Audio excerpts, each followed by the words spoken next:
கிறிஸ்து இயேசுவுக்குள் அன்பாய் அழைக்கப்பட்ட சகோதர சகோதரிகளே, உங்கள் அனைவருக்கும் ஆண்டவராகிய இயேசு கிறிஸ்துவின் நாமத்தினாலே அன்பின் வாழ்த்துக்கள்.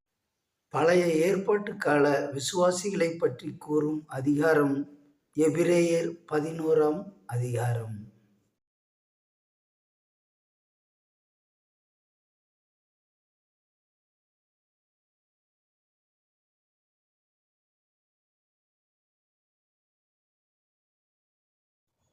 பழைய ஏற்பாட்டு விசுவாச வீரர்கள் பட்டியல் இடம்பெறும் அதிகாரம் எபிரேயர் 11. அதில் முதல் விசுவாசியாகிய ஆபேல் கண்டு விசுவாசித்தாரா அல்லது காணாமல் விசுவாசித்தாரா? எபிரேயர் 11ஆம் அதிகாரம் 4ஆம் வசனம். விசுவாசத்தினாலே ஆபேல் காயினுடைய பலியிலும் மேன்மையான பலியை தேவனுக்கு செலுத்தினான். அதனாலே அவன் நீதிமான் என்று சாட்சி பெற்றான். அவனுடைய காணிக்கையை குறித்து தேவனே சாட்சி கொடுத்தார். அவன் மரித்தும் இன்னும் பேசுகிறான்.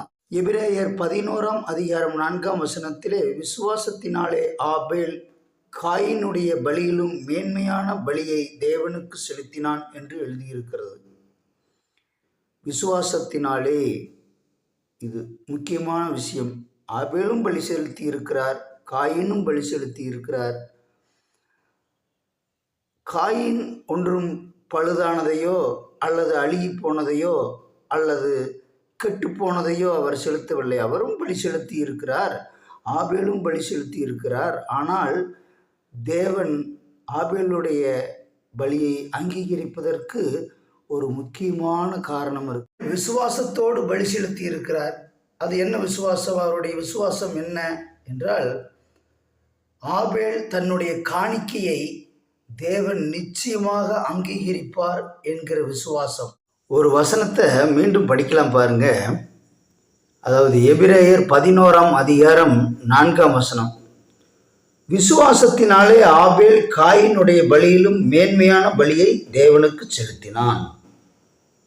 எதனால, எப்படி பலி செலுத்தியிருக்கிறார் அப்படின்னா, விசுவாசத்தினாலே ஆபேல் தேவனுக்கு பலி செலுத்தியிருக்கிறார். அது என்ன விசுவாசம்? அவர் என்ன விசுவாசிச்சாரு அப்படின்னா, தன்னுடைய பலியை தேவன் நிச்சயமாக அங்கீகரிப்பார் அப்படின்னு சொல்லி விசுவாசிச்சிருக்கிறார். அதுதான் அவருடைய விசுவாசம். அடுத்த வசனத்தை பார்க்கலாம். அதனாலே அவன் நீதிமான் என்று சாட்சி பெற்றான். இது இந்த வசனத்தில் ரொம்ப ஹைலைட்டான முக்கியமான ஒரு வசனம். அதனாலே அவன் நீதிமான் என்று சாட்சி பெற்றான் அப்படிங்கிறது பைபிளில் ரெக்கார்ட் ஆகியிருக்கிறதுன்படி இந்த மனுக்குலத்தில் முதல் நீதிமான் யாரு? அந்த கொலை செய்யப்பட்ட ஆபேல் தாங்க முதல் நீதிமான். விசுவாசத்தினாலே நீதிமான் என்று எண்ணப்பட்டான் அப்படிங்கிற வசனம் பைபிளில் நிறையா தடவை வந்திருக்குது.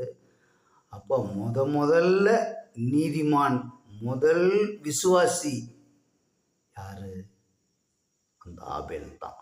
இப்போ ஒரு வசனம் பார்க்கலாம். ஆதியாகமம் 4ஆம் அதிகாரம் 3ஆம் வசனம். சில நாள் சென்ற பின்பு, ஃபர்ஸ்ட் பேர் பாருங்க, சில நாள் சென்ற பின்பு காயின் நிலத்தின் காணிக்கையை கர்த்தருக்கு கொண்டு வந்தான். ஆதியாகமம் 4ஆம் அதிகாரம் 4ஆம் வசனத்தில் ஆபேலும் தன் மந்தையின் தலையீற்றுகளிலும் அவைகள் கொழுமையானவைகளில் சிலவற்றையும் கொண்டு வந்தான் அப்படின்னு போட்டிருக்கு. இப்போ இந்த வசனத்தில் பார்த்தோம்னா, முதல்ல காயின் தான் காணிக்கை கொண்டு வந்த மாதிரி, ரெண்டாவது ஆபேல் கொண்டு வந்த மாதிரி இருக்கும். ரெண்டு பேருமே காணிக்கை கொண்டு வந்திருக்கிறாங்க, அதில் எந்த வித மாற்றமும் இல்லை. ஆனால் அந்த ஆதியாகமம் 4ஆம் அதிகாரம் 4ஆம் வசனத்தில் ஒரு நுணுக்கம் இருக்கிறத நம்ம கவனிக்கலாம். அது மறுபடியும் படிக்கிறோம் பாருங்க. ஆபேலும் தன் மந்தையின் தலையீற்றுகளிலும் அவைகளில் கொழுமையானவைகள் சிலவற்றிலும் கொண்டு வந்தான். ஆபேலையும் அவன் காணிக்கையும் கர்த்தர் அங்கீகரித்தார். அப்படி படிச்சுட்டே போனால் ஒன்றும் புரியாது. எப்படி படிக்கணும்னா, ஆபேலையும் அப்புறமா அவன் காணிக்கையையும் கர்த்தர் அங்கீகரித்தார். அப்போ முதல்ல கர்த்தர் எதை அங்கீகரிச்சிருக்கிறாரு? ஆபேலை அங்கீகரிச்சிருக்கிறார். ஆபேலுடைய விசுவாசத்தை அங்கீகரிச்சிருக்கிறார். அந்த விசுவாசத்தோடு அவர் அந்த பலியை செலுத்தினதுனால தான் காயினை விட மேன்மையான பலி அப்படின்னு சொல்லி குறிப்பிடுறாங்க. ஆபேலுடைய விசுவாசத்தை முதலில் அங்கீகரிக்கிறார். அதன் பின்பு ஆபேலின் காணிக்கை அங்கீகரிக்கிறார். நம்ம பைபிள் வசனத்தில் பொதுவாக பார்த்தோம்னா தேவன் எப்படி ஒரு பலியை அங்கீகரிப்பார் அப்படின்னா, அவர் ஒரு பலி செலுத்தும் பொழுது வானத்திலிருந்து ஒரு அக்கினி அந்த பலியை பட்சித்து போட்டுரும். இப்படித்தான் ஆபேலுடைய காணிக்கையும் பட்சிச்சிருக்க வேணும். அப்போது பக்கத்திலேயே இருந்த அவருடைய சகோதரனான காயின் அதை கண்ணுக்கு கண்ணு அப்படி பார்க்குறாரு.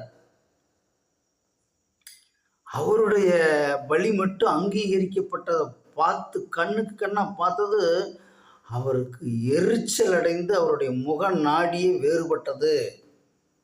ஏன் ஆபேலின் காணிக்கையை அவர் அங்கீகரித்தார், காயினின் காணிக்கையை ஏன் அங்கீகரிக்கவில்லை?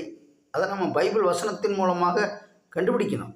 அவர் ஏன் காயினுடைய காயினை முதல்ல அங்கீகரிக்கலை, அப்புறம் அவருடைய காணிக்கையை அங்கீகரிக்கலை? ஆபேலை ஏன் அங்கீகரித்தார், காயினை ஏன் அவர் அங்கீகரிக்கவில்லை அப்படிங்கிறதுக்கு பைபிள்லேயே விடை இருக்குது. அது 1 யோவான் 3ஆம் அதிகாரத்தில் இருக்குது. அதை நீங்கள் படித்து வைங்க. நம்ம அதை பற்றி அடுத்த காணொளியில் விரிவாக பார்க்கலாம். கர்த்தர் தாமே இந்த வசனங்களை நமக்கு ஆசீர்வாதமாகி ஆக்கி தருவாராக. ஆமேன்.